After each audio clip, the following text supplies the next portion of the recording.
पूर्वांचल को बादशाहत की बीमारी है। गुंडई में बादशाहत, धार्मिक कामों में बादशाहत, रसूख में बादशाहत, माफियागिरी में बादशाहत और तो और माफियाओं को माननीय बनाने में भी बादशाहत। बादशाहत और भौकाल के इस कड़ी में एक नाम और जुड़ता है। नाम है ब्रजेश सिंह। नाम तो सुना होगा आपने। उत्तर प्रदेश ने माफियाओं की जो लिस्ट तैयार की है, उस लिस्ट में बताया जाता है कि 25वें नंबर पर मजबूती से काबिज हैं ब्रजेश सिंह। आपको बता दें, इस बाहुबली पर 41 मुकदमे कायम हैं, जिसमें माना जाता है कि 15 केसों में ये बरी हो चुके हैं गवाह न मिलने के कारण। बाकी 26 कोर्ट में पेंडिंग हैं। फाइल धूल फांक रही है और ये उत्तर प्रदेश में गर्दा उड़ा रहे हैं। माना तो यह भी जाता है कि हनक ऐसी है कि कई मामलों में अभी तक ट्रायल भी शुरू नहीं हुआ और सजा की बात करें तो आज तक किसी भी मुकदमे में, किसी भी मामले में कोई सजा नहीं हुई है। पूर्वांचल के इस रंगबाज की कहानी सुनेंगे तो आपको लगेगा पूरी कहानी ही फिल्मी है, जहां इमोशन है, ट्रेजेडी है, सस्पेंस है, ड्रामा है। इस फिल्मनुमा कहानी को शुरू करते हैं ब्रजेश के बचपन से।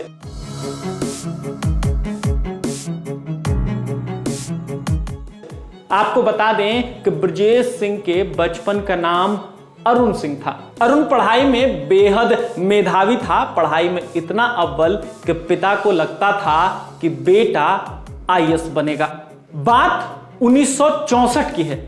वाराणसी का धरहौरा गांव, जहां किसान पृष्ठभूमि के परिवार रविंद्रनाथ सिंह के यहां अरुण का जन्म हुआ। पिता को लगता था कि पढ़कर अरुण परिवार का नाम रोशन करेगा। उस ओर अरुण आगे बढ़ भी रहा था। आपको बता दें कि अरुण अपने परिवार में पिता के बेहद करीब था।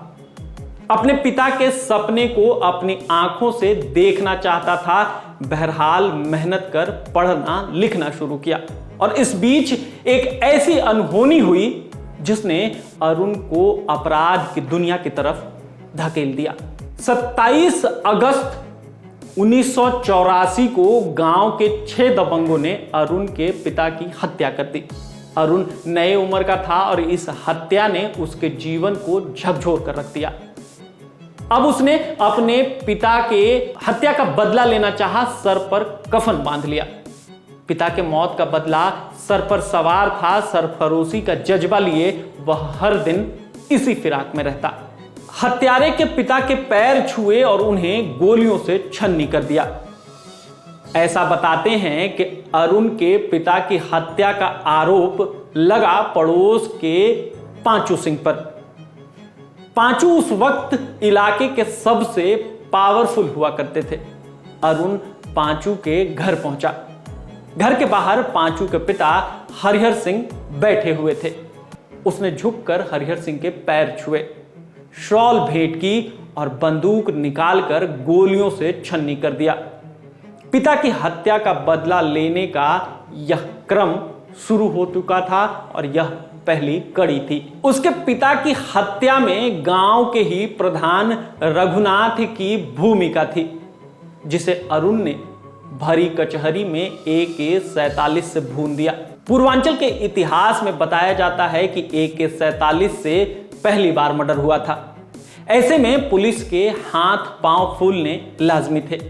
इस गैंगवार को रोकने के लिए पुलिस ने टीम बनाई। फिर पुलिस इनकाउंटर में पांचू को मार दिया गया। इस इनकाउंटर से पुलिस को लगा था कि खूनी खेल अब बंद हो जाएगा।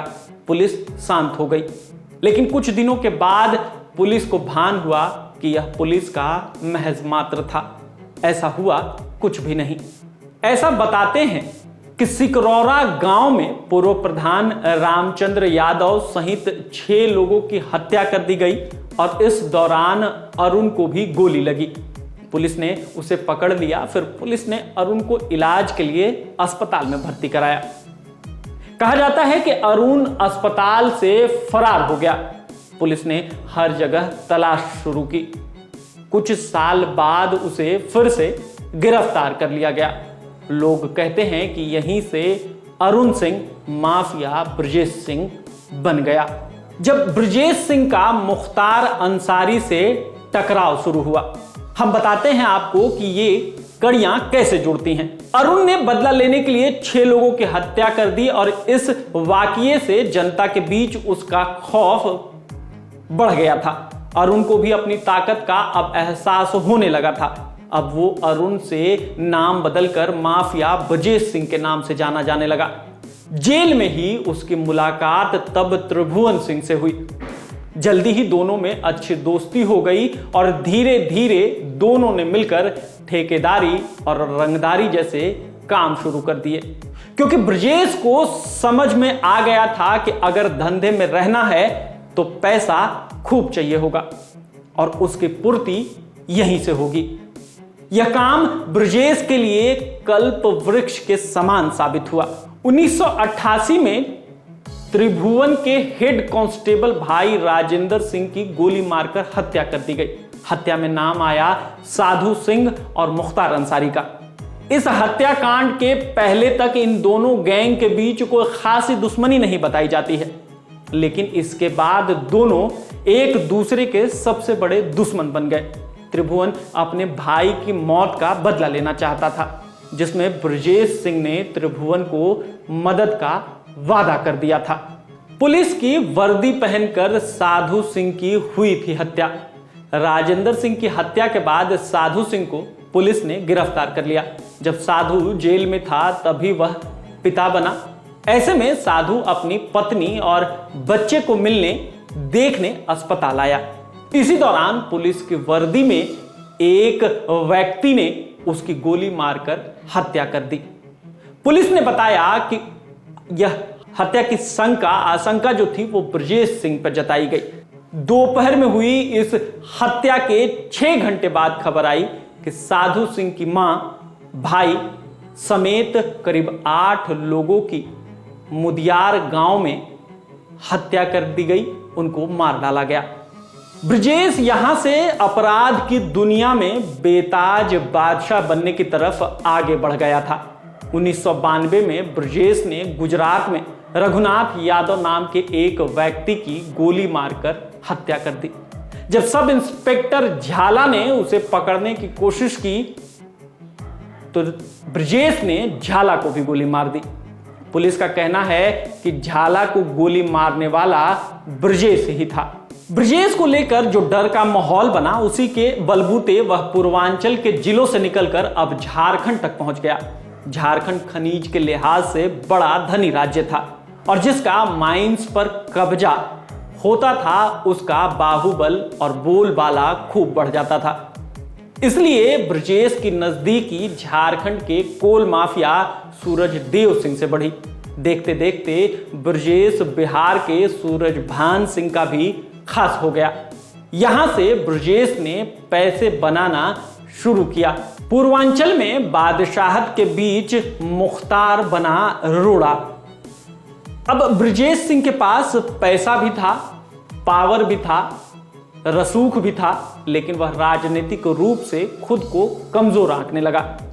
वहीं दूसरी तरफ साधु सिंह की हत्या के बाद मुख्तार अंसारी ने राजनीति में आकर विधायक बन चुका था। पुलिस अब मुख्तार के इशारे पर चलती और ऐसा बताते हैं कि ब्रजेश को पुलिस मुख्तार के कहने पर तंग करने लगी थी। इस बात से ब्रजेश के गुट को मुख्तार से परेशानी होने लगी और उसे रास्ते से हटाने के लिए ब्रजेश सिंह का ग्रुप तैयारी करने लगा। बताते हैं कि मुख्तार के गाड़ी पर ताबड़तोड़ गोलियां बरसाई गईं। बात जुलाई 2001 की है।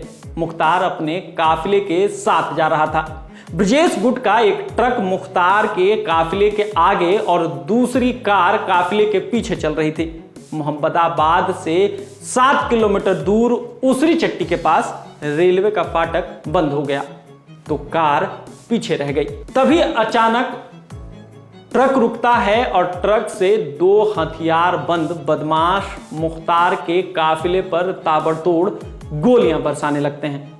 ऐसे में मुख्तार गाड़ी से कूदकर फायरिंग करते हुए वहीं नजदीक की खेतों में भाग जाता है। तब इधर उसके गनर और 3 लोगों की मौत हो गई इस गोलीबारी में। बताया जाता है कि मुख्तार ने दोनों बदमाशों को अपने निशाने से ढेर कर दिया और एक गोली ब्रजेश सिंह को भी लगी। राजनीतिक मदद के लिए कृष्णानंद सिंह को ब्रजेश सिंह ने साथ किया। अब ब्रजेश सिंह समझ गया था कि बिना राजनीतिक लोगों की मदद के बिना मुख्तार को हराया नहीं जा सकता है, इसलिए साथ पकड़ा कृष्णानंद राय का। कृष्णानंद राय ब्रजेश सिंह के साथ तो गए, लेकिन उसके बाद उनको मुख्तार से दुश्मनी मोल लेनी पड़ी। उसका जो अंजाम हुआ वह यूपी के इतिहास की सबसे दर्दनाक घटना बन गई। 2005 में कृष्णानंद राय के काफिले को घेर कर करीब 500 राउंड फायरिंग हुई। कृष्णानंद राय सहित सभी 7 लोगों को मार दिया गया। पोस्टमार्टम हुआ तो इन सभी के बॉडी से 67 गोलियां निकाली गईं। सभी फायरिंग AK-47 से हुई थी। इस गोलीबारी में सबको लगा कि ब्रजेश की मौत हो गई, लेकिन ऐसा था नहीं। इस घटनाक्रम के बाद पूरे केंद्र से ब्रजेश सिंह गायब हो गया। लोगों के बीच यह चर्चा शुरू हो गई कि ब्रजेश सिंह की अब मौत हो गई है। हालांकि पुलिस को इस बात पर बिल्कुल भरोसा नहीं था। हैरानी इस बात की है कि पुलिस के पास ब्रजेश सिंह की कोई फोटो नहीं थी। एकमात्र जो फोटो थी वह पुरानी थी और जिसके आधार पर ब्रजेश सिंह को पकड़ना बेहद मुश्किल था। दिल्ली पुलिस की स्पेशल सेल को 3 साल बाद इस काम में कामयाबी मिल गई। 2008 में पुलिस ने उड़ीसा के भुवनेश्वर से ब्रजेश सिंह को गिरफ्तार किया। ब्रजेश सिंह यहां अपने बचपन के नाम अरुण सिंह के नाम से रह रहे थे। ब्रजेश प्रदेश में आए तो खून की नदियां बहने लगी। ऐसा बताया जाता है कि ब्रजेश जेल में थे, लेकिन उसके जिंदा होने की वजह से पूर्वांचल में फिर से खून खराबा शुरू हो गया। 4 मई 2013 को ब्रजेश के खास जिला पंचायत सदस्य अजय खलनायक की गाड़ी को निशाना बनाया गया और गोलियां दागी गईं। गाड़ी में पत्नी भी साथ थी। 3 गोली अजय को लगी और 1 गोली पत्नी को लगी।